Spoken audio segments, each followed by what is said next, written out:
So I want to go over some quick thoughts when it comes to playing pads, strings, any kind of, I guess organs could even fall into this category. Really, how does changing your voicing for of your chords affect how you play, how your playing sounds? What necessary things you need to think about, like sustain pedal, maybe chord spacing. If you're going to play all your notes up here together, of course, it's going to sound kind of cluttered. So I have a cool little software up here called C Music. It's like a free download with like a $2 fee per month or something to play with, and it allows you to see what I'm playing. I thought that was pretty cool. So I'm going to be using this quite a bit to kind of show you how I'm playing and, at least talk through what I'm thinking. So there's our, minute-long intro, and let's get kind of into this.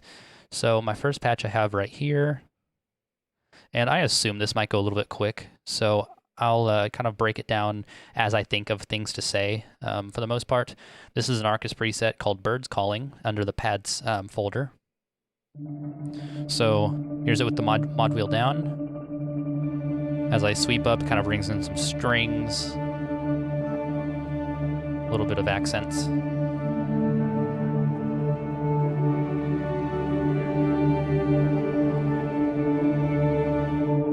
Okay, so talking first, I am always thinking of the number system.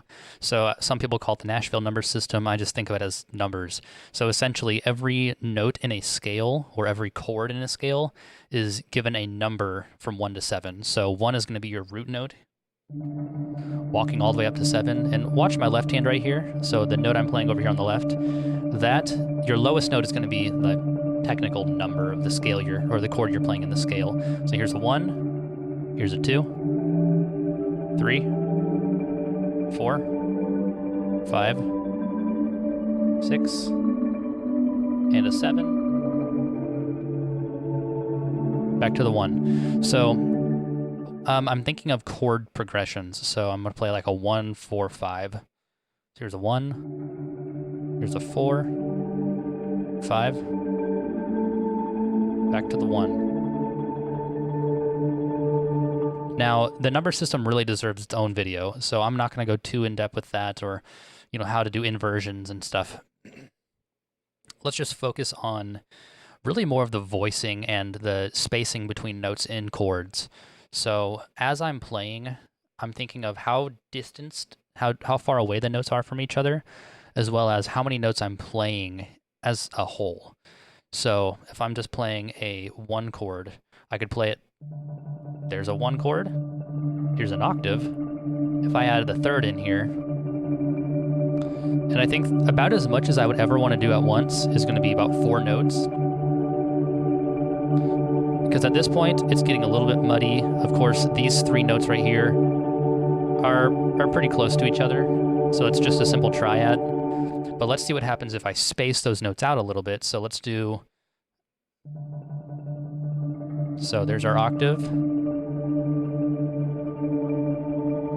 So if you're listening on headphones or a nice sound system or something, you can probably hear it just sounds a little bit more open as opposed to this.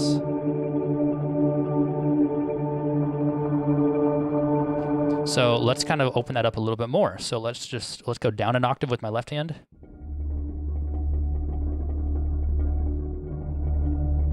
And let's space it out a little bit. Let's do a 1 and a 5 on my right hand.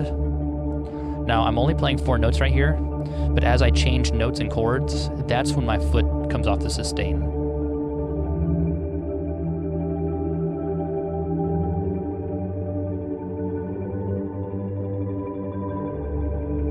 Let's open up the patch a little bit.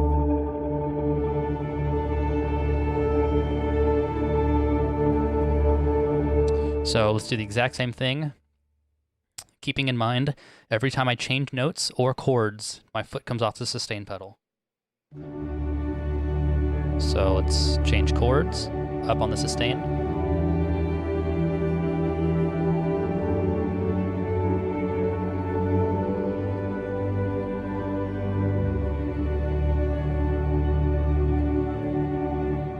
Perfect. Now, another thing you want to think about is if I were just to, I'm going to do the exact same thing I just did, except not use sustain at all.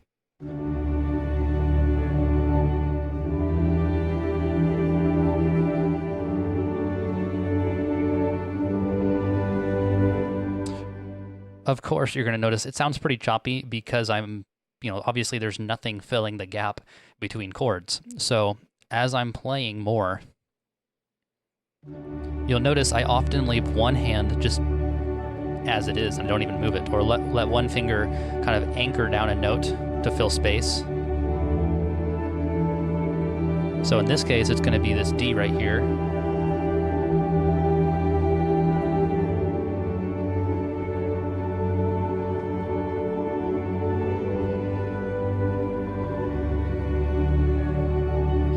And the reason I do that is because a one note in whatever scale you're in it pretty much will always fit the chords you're playing as long as you're using one of the 7 chords in the scale. So in this case, playing a D is a 1 chord. No matter what I do with my other hand,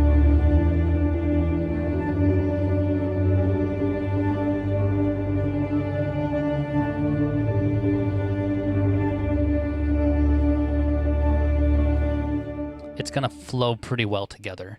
So that's really kind of a drone whenever you're playing like 1 or 2 notes that don't move the entire time you hold those notes.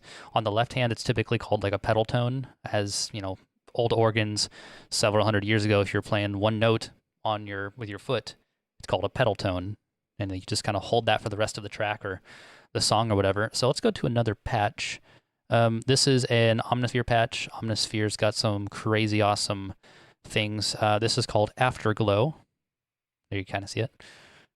So this is called Afterglow. I have rolled off some of the highs and raised the attack on the envelope just so you can kind of hear it. It doesn't like play initially. So if I'm not holding the notes, it's not going to play anything. But if I hold it, it kind of swells into it.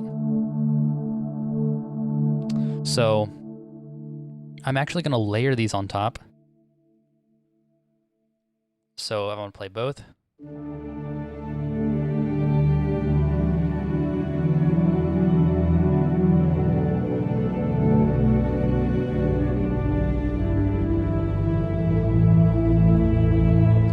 So regardless of my left or right hand, I am always letting off the sustain because the more notes you introduce to the mix, the muddier it's going to sound, the less clarity you're going to have, and the more you have notes like fighting for attention. So essentially, regardless, spacing notes in each chord, as well as letting sustain kind of kill each note and introduce the next. So let's do a walking bass line.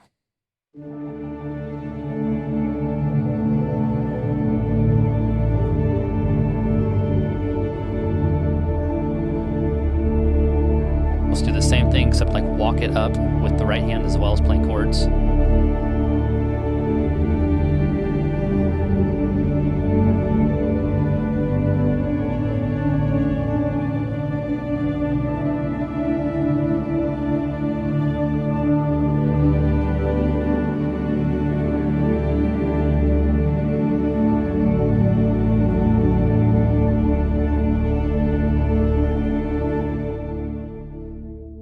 And as far as that goes, that's pretty much everything that I think about whenever I am playing,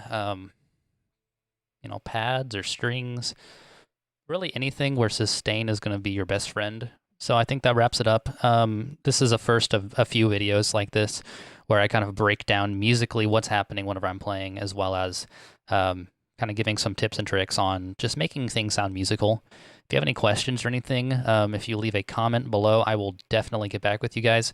If you like these kind of videos, let me know, and let me know by hitting like or subscribing so I can kind of better gear the content I'm creating to what people are wanting to know or even learn. So awesome. I appreciate your time, and thanks for making it to about 10 minutes in the video. Thank you.